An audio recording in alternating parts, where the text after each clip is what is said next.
পুরসভার দিকেও নজর রাখছেন মুখ্যমন্ত্রী মমতা বন্দ্যোপাধ্যায় এবং তিনি কিন্তু প্রত্যেকটি মুহূর্ত খুঁটিয়ে দেখছেন, প্রত্যেকটি মুহূর্ত মনিটরিং করছেন, যাতে কোনোভাবে কোনো বিপদ না ঘটে তার জন্য সতর্ক রয়েছে কলকাতা পুরসভা এবং তারই পাশাপাশি যত দ্রুত সম্ভব জল নামানো যায় সে ব্যবস্থাও কিন্তু পুরসভার তরফ থেকে প্রতি মুহূর্তে করা হচ্ছে এবং সে সব দিকে প্রতি মুহূর্তে নজর রাখছেন মুখ্যমন্ত্রী মমতা বন্দ্যোপাধ্যায়।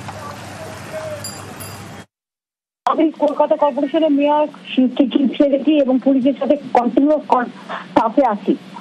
এক নম্বর হচ্ছে যে গঙ্গা আমাদের আগে ভরপুর ছিল, আমি বারবার মিটিং এ দাঁড়িয়ে বলেছি ফরাক্কার ড্রেজিং হয় না, ফলে বিহার ইউপিতেও প্রচন্ড বৃষ্টি হয়েছে, যেখানে উত্তরাখণ্ড, মুম্বাই, দিল্লি সব বেঁচে গেছে। কলকাতা কর্পোরেশনকে আপনি ইনস্ট্রাকশন দিয়েছেন, কলকাতা কর্পোরেশন বিভিন্ন জায়গায় পাম্প লাগিয়েছে, কিন্তু আজকে আবার পাম্প লাগিয়েছে কোথায়? ফেলবে কোথায়? হাই টাইড আছে, দুপুর পর্যন্ত হাই টাইড আছে, আরো জল জমবে। তার কারণ আজকের যে বানটা আসবে গঙ্গায়, কলকাতায় গঙ্গা আছে মাথায় রাখবেন, কলকাতা, হাওড়া, হুগলি এইসব জায়গায় গঙ্গার জল আছে।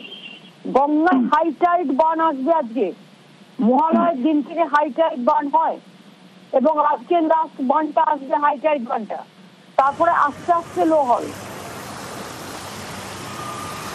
আর এই মুহূর্তে যে খবর পাচ্ছি, নবান্নে কন্ট্রোল রুম থেকে নজরদারি করা হচ্ছে এবং ইতিমধ্যে হেল্পলাইন নম্বর, সেই হেল্পলাইন নম্বর কিন্তু চালু করা হয়েছে।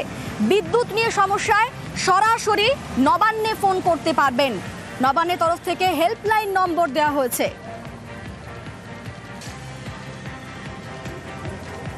নবান্নে কন্ট্রোল রুম থেকে নজরদারি হেল্পলাইন নম্বর চালু করেছে নবান্ন এবং বিদ্যুৎ নিয়ে যে কোনো সমস্যায় সরাসরি নবান্নে ফোন করা যাবে। আমাদের সঙ্গে এই মুহূর্তে সোমরাজ রয়েছেন, প্রতিনিধি সোমরাজ। নবান্ন সূত্রে ঠিক কি খবর পাচ্ছি এখন অবধি? দেখো, ইতিমধ্যে নবান্নে চালু রয়েছে কন্ট্রোল রুম এবং বিদ্যুৎ নিয়ে যদি কোনো সমস্যা হয়, কোনো বাসিন্দার কোনো রকম অভিযোগ থাকে, তাহলে কন্ট্রোল রুমে সরাসরি ফোন করে তারা জানাতে পারেন। পাশাপাশি জলমগ্ন পরিস্থিতি নিয়েও কন্ট্রোল রুমে ফোন করে জানানো যাবে। এর জন্য যে টোল ফ্রি নম্বরগুলি রয়েছে সেগুলি হলো 1070 একটি নম্বর, আরেকটি নম্বর হচ্ছে 8697981070, আরেকটি নম্বর হচ্ছে 22143526 এবং আরো একটি নম্বর হচ্ছে 22535185। এই নম্বরগুলি হচ্ছে নবান্নের কন্ট্রোল রুমের নম্বর, বিপর্যয় মোকাবিলা দপ্তরের কন্ট্রোল রুমের নম্বর। এই নম্বরগুলিতে যে কেউ ফোন করতে পারবেন, এমনকি কোনো ইলেকট্রিক পোস্টে যদি তার ঝুলে থাকে, এরকম যদি কারোর নজরে আসে, তারাও ফোন করে জানাতে পারবেন এই কন্ট্রোল রুমের নম্বরে, সঙ্গে সঙ্গে পদক্ষেপ করা হবে।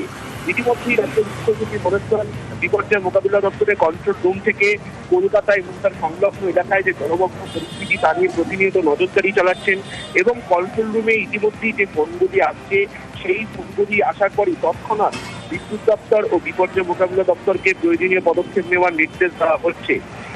ইতিমধ্যেই বেশ কিছু ফোন এসেছে এবং সেই পরিপ্রেক্ষিতে পদক্ষেপও নেওয়া হয়েছে। বিপর্যয় মোকাবিলা দপ্তরের এবং কলকাতা পুরসভার যারা কর্মীরা রয়েছেন তাদেরকে ইতিমধ্যেই বিভিন্ন এলাকায় যাওয়ার নির্দেশ দেওয়া হয়েছে। উত্তর কলকাতায় একাধিক এলাকা থেকে ইতিমধ্যেই জল নামতে শুরু করেছে। দক্ষিণ কলকাতা জলমগ্ন হয়ে রয়েছে একাধিক এলাকা। মনে করা হচ্ছে হাইটাইড শেষ হলে এবং তারপর লঞ্চের পরিস্থিতিতে সেই জলও নামতে শুরু করবে। তবে দক্ষিণ কলকাতার জল নামতে কিছুটা সময় লাগবে বলে মনে করছেন প্রশাসনিক আধিকারিকরা, কিন্তু উত্তর কলকাতার একাধিক এলাকা থেকে জল নামতে শুরু করেছে, তেমনটাই নবান্নের কন্ট্রোল রুমে খবর আসছে বলেই নবান্ন সূত্রে খবর। বেশ।